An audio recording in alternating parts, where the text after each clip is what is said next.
শ্রদ্ধেয় দাদা ও মায়েরা, আমি শতবর্ষ উৎসবে গিয়েছিলাম দেওঘরে। গিয়ে দেখি সেইখানে তখন 1800 লোক একসঙ্গে বসে খাওয়া চলতো, আর এখন দেওঘরে একই সঙ্গে 8000 লোক একসঙ্গে বসে প্রসাদ গ্রহণ করে। আমি বসে আছি, আমার পাশেই এক অশীতবর বৃদ্ধ মাথায় গান্ধিকে পরে ধুতি পাঞ্জাবি পরে খাওয়ায় বসা। লোকটাকে দেখেই জানতে ইচ্ছে হলো এই লোকটার বাড়ি কোথায়, থাকে কই, তার পরিচয় কি। আমি বললাম, ভাই আপনার বাড়ি কোথায়? উত্তর দেয় না লোকটা। বললাম, আপনার নাম কি? নির্বাক। আমি বললেন, করেন কি আপনি? কোনো উত্তর নাই। বুকার মতো ফেল ফেল করে আমার দিকে তাকিয়ে আছে। আমাকে অনেক পরে বলল, সরি হাম বাংলা नहीं जानते, you have to speak English, otherwise Hindi बात बोलने होगा। বুঝলাম লোকটা অবাঙালি, বাংলা কথা বুঝে না। তাই আমরা এই দেশে যারা আছি, যারা এই টেলিভিশনের সিরিয়াল দেখি, হিন্দি বইটই দেখি, এগুলো না বলতে পারলেও আমাদের হামকে তুমকে বলে কিছু হিন্দি বুঝা বলার কিছু অভ্যাস আছে।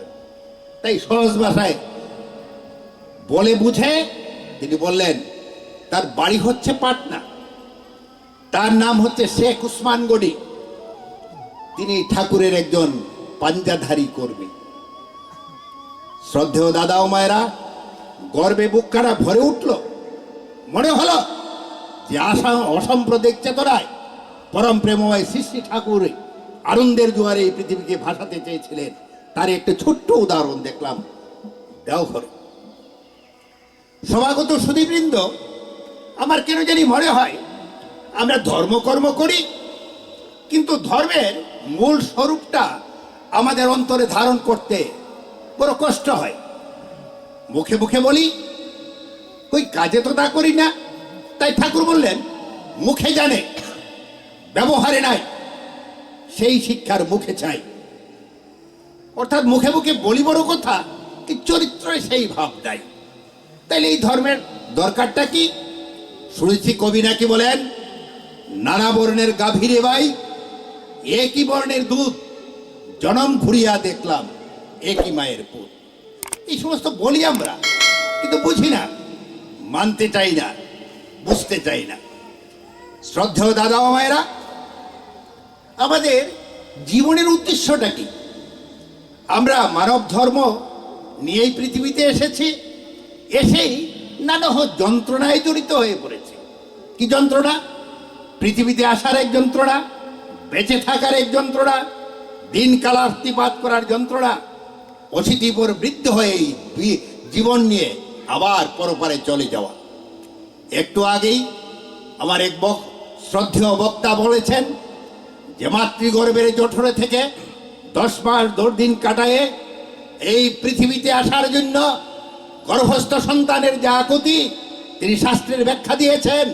সন্তান বলছে, হে প্রভু, আমি মাতৃগর্ভে আছি, আমার মার বড় কষ্ট, তুমি আমার মাকে মুক্ত করো। কিন্তু লক্ষ্য করলে দেখা যায়, যখন জাগতিক জীবনে যখন আমরা ভূমিষ্ঠ হয়ে যাই, তখন পৃথিবীর সমস্ত আচার আচরণ পরিবেশে আমরা আবার পলিউটেড হয়ে যাই। তখন আমাদের মধ্যে শুদ্ধ ভাবটা কেন জানি আর থাকতে চায় না, এবং থাকে না বলেই আজকে দেখা যায় ঘরে ঘরে ছেলে শুনে না বাবার কথা, মেয়ে শুনে না মায়ের কথা, বৌঝি শুনে না শ্বশুর শাশুড়ির কথা। আবার আমরা অবলীলাক্রমে এই ধর্মকর্ম করি। সমাগত সুধীবৃন্দ, এই যে আমাদের কর্ম করার একটা প্র্যাকটিস, নিজেকে নিজে প্রশ্ন করে দেখুন, এটা কি আত্মিক মুক্তির জন্য করি, না আধ্যাত্মিক চেতনা উন্মেষের জন্য করি, না সমাজে নিজেকে বড় ভক্ত, নিজেকে বড় ধার্মিক বলে প্রচার করার জন্য করি? এই প্রশ্ন আপনাদের কাছে উত্তর দেবেন আপনারাই, অন্য কেউ না।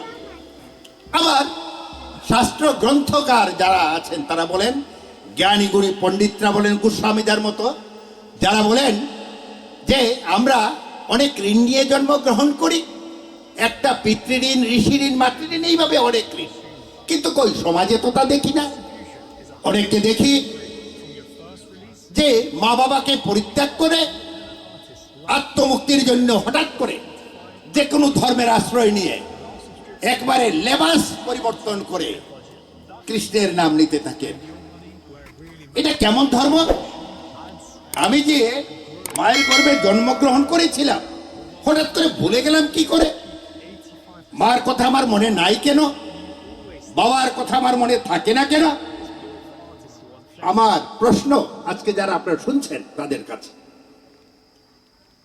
তাই ঠাকুর বললেন, পিতৃপুরুষ চেতন ধারা ধর্মেই যদি ছাড়তে হয়, জোর গলাতে বলছি আমি, সেটা কিন্তু ধর্ম নয়। যে ধর্ম আমার পিতৃপুরুষ মা বাবাকে ভুলিয়ে দিয়ে আত্ম মুক্তির পথ প্রশস্ত করে, ঠাকুর বলছেন এটা ধর্মই না। সমাগত সুধীবৃন্দ, আজকে পর্যাপ্ত সময় নাই। যদি বেঁচে থাকি, যদি জগন্নাথপুর উৎসবে আসি, আবার আপনাদের সঙ্গে দেখা হবে, কথা হবে। তাই পরম প্রেমময় শ্রী ঠাকুর বললেন, জীবনের উদ্দেশ্য হচ্ছে অভাবকে একদম তাড়িয়ে দেওয়া, আর তা কেবল কারণকে জানলেই হতে পারে।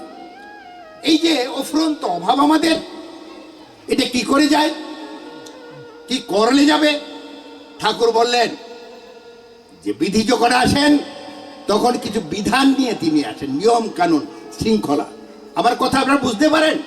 কঠিন হলে আরো সহজ করে বলি। তাই এই যে বিধি নিয়ে আসেন, এই বিধান যারা মানে তাদের জীবনে নিদান থাকে না। এই বিধানের বহির্ভূত যারা চলে, লোক দেখানো ধর্ম যারা করে, এদের জীবনে কোনো পরিবর্তন দেখা যায় না।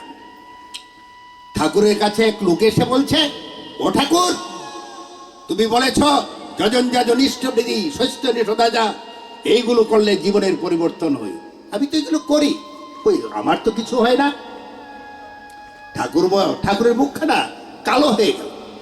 তিনি বললেন, তাহলে এক কাজ কর, এইগুলো তুই ছেড়ে দে। বলে, ঠাকুর ছাড়ি কি করে? ওই যে বললে তোর কোনো কাজে আসে না, তাহলে এগুলো করবি কেন তুই?